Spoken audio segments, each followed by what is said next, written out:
canning session. It's been a while since we've done some canning together, and I thought, you know, I've got a couple points I want to bring up, and I want to show you a couple things. I also need to restock my shelves with black beans. We go through them quite quickly, and I just did 8 pints yesterday, and I thought, you know, I'm going to bring you along for the 8 pints I'm going to do today. Today's version is going to be a spicy black bean. So you can add this and make a black bean soup, or any recipes that I use black beans in, generally I've got some spicy going on, and so it's going to save me some cutting up time later on. And let's say we go camping, I don't have to worry about bringing jalapenos and all that and keeping them fresh. So if that inspires you to stay with me, go check out all the links that I've left for you in the About section below. I've got my Wild Tree website where you can shop for all natural organic products. I've got my Facebook page. Go say hi over there. And I also have a Zaycon food link for you. That link, you sign up for free. They don't spam you. They'll just notify you of an event in your area where you can get top quality discounted meats in bulk.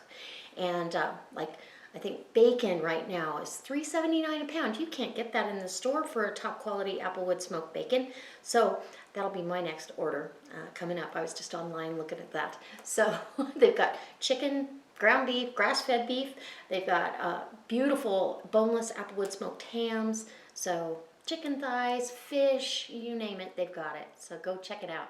And let's go get to canning because we gotta spice these beans up. Come on. All set up for our canning session, and what I've got are 2 pounds of black beans here.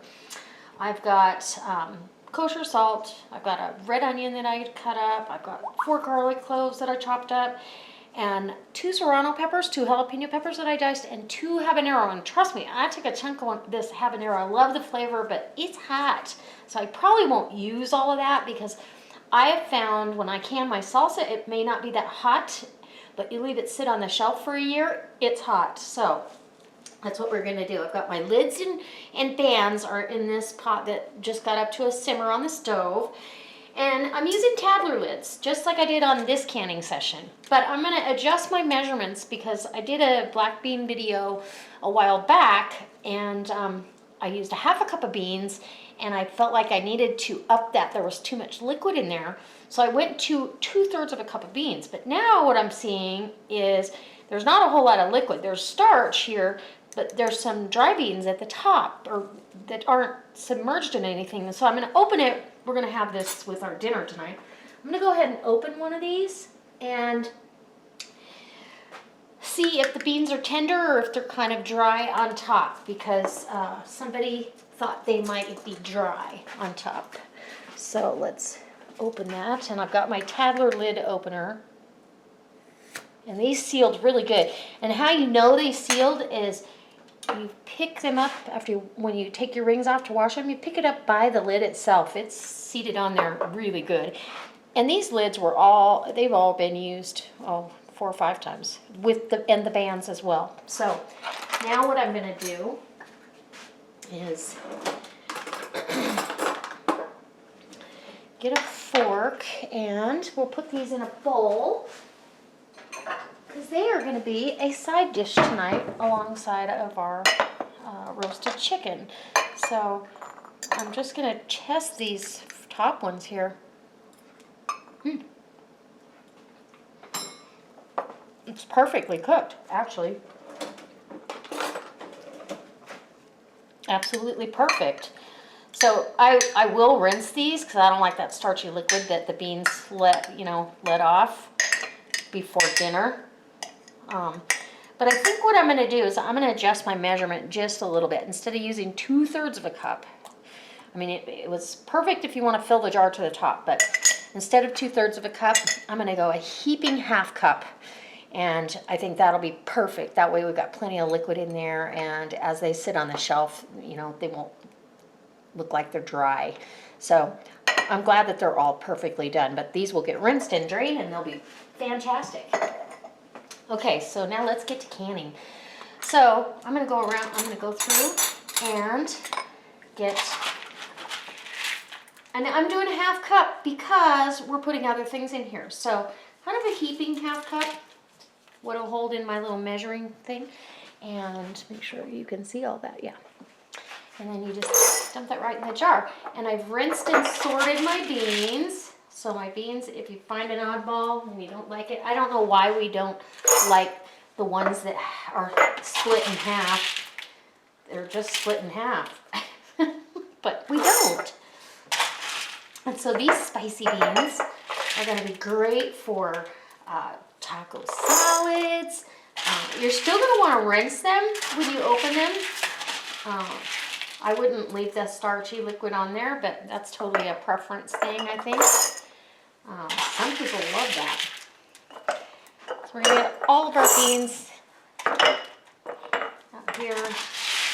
And 2 pounds is perfect for 8 pint jars.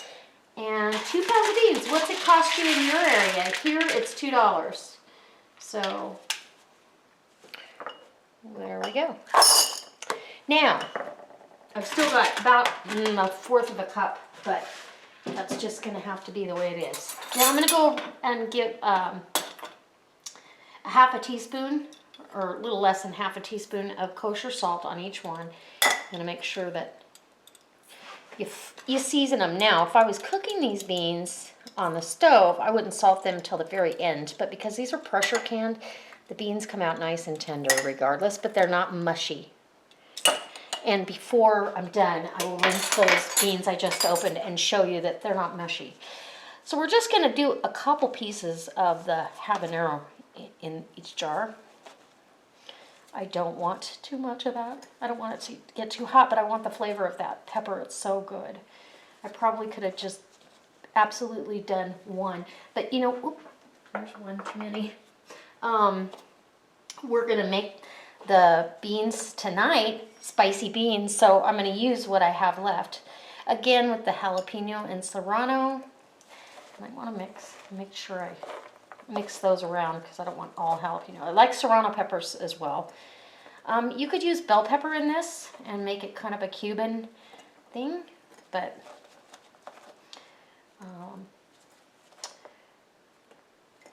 yeah, it's going to be delicious.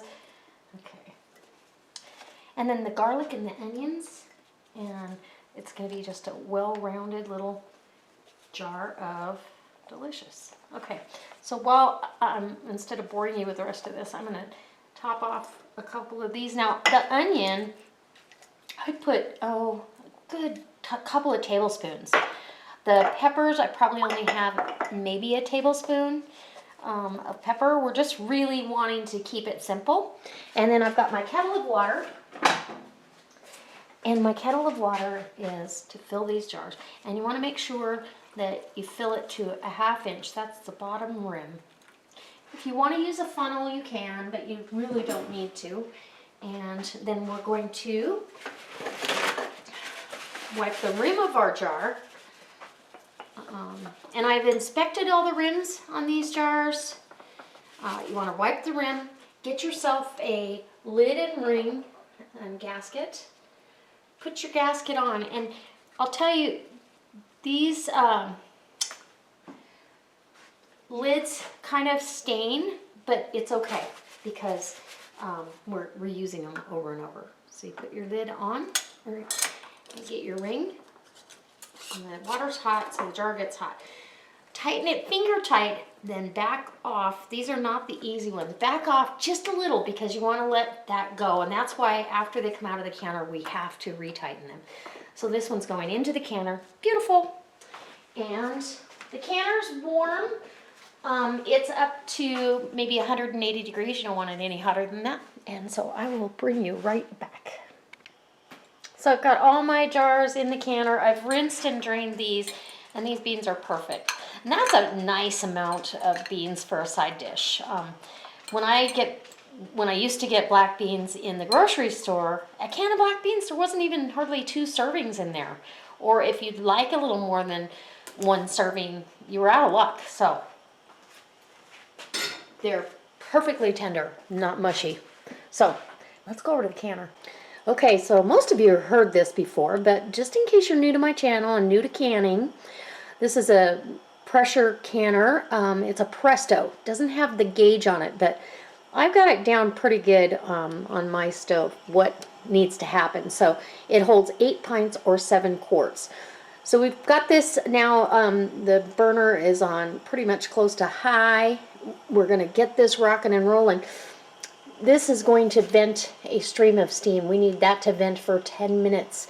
When that happens, the stopper in the back will have popped up and it's pressurizing and getting all the air out of the canner. So then once it's vented for 10 minutes, we'll put the weight on, and it's 15 pounds of weight for my altitude, which is 4,500 feet above sea level. So, and then it's going to, it'll take a few minutes. It'll start rocking. As soon as it starts rocking, we're going to start the timer for 75 minutes. It's an hour and 15 minutes for pint-sized jars, just like meat, and 90 minutes for quarts. So I'll bring you back when I have something else to show you. So as you can see, this is rocking and rolling, and that's what you want to see on this particular canner. Every canner is different, so don't say that everyone has to be the same. Follow the manufacturer's instructions for your canner. And under this kind of pressure, it gets up to 240 degrees. So nothing's going to live through that, including botulism. So as far as being absolutely sterile during your process, it's good to be clean and sanitized, but you don't have to really worry about the sterilization as much with a pressure canning process. So I'll bring you back when I'm taking them out of the canner, and when the timing is finished, I'm going to let everything cool down on its own. The stopper over here goes down on its own, takes the weight off, and let those rest in the canner for a little bit, but not too long because they're Tadler lids and we need to tighten them down. So I'll bring you back when I'm doing that. So our pressure has come off the canner. The jiggler has no more pressure in there. It's stopped jiggling. Don't ever try to speed this process up. You'll break your jars. The pressure gauge back in the back, the little button is flopped down, and it's still extremely hot, so you have to be very, very careful. But we are ready to take these jars out. So we want to undo our lid and pull this away from you so all the steam goes away from your face. It's still, like I said, it's really hot. Set that aside, and I was trying to see how much water we still have left, but this is a great canning session. I'm excited to see the end results, and they are perfect. So, look at that. Perfect. You're not going to hear any pinging, but you can see right there that the jars are full to the top with plenty of liquid. So now what I'm going to do is go ahead and tighten these jars, because you know we've got to do that with a Tadler. So I'm going to grab a kitchen towel, and I've got a oven mitt. We're going to tighten it. Go ahead and tighten that down. And then we're going to grab our next jar. And if you did that with a regular jar, it's going to spew and steam, and actually would be kind of dangerous. So I've done that, and it's not fun when you get in the habit of, okay, we're doing another canning session, and your mind is set on Tadlers. So tighten that, and there you go. These are perfect. Perfect. And there's probably 2 inches of water left in my canner. So I'm going to get the rest of these done, and I'll let you come back for the end result.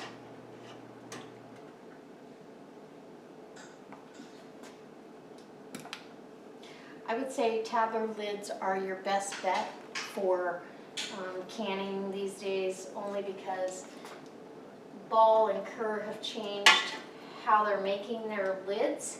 Not necessarily the rings, but the lids truly can fail at a year.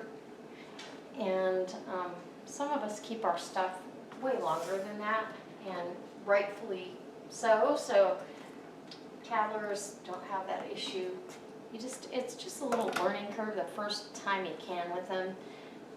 figured out. I love them. And these spicy beans are going to be delicious. One more after this. And I'll bring you over and give you a close-up as soon as I'm done.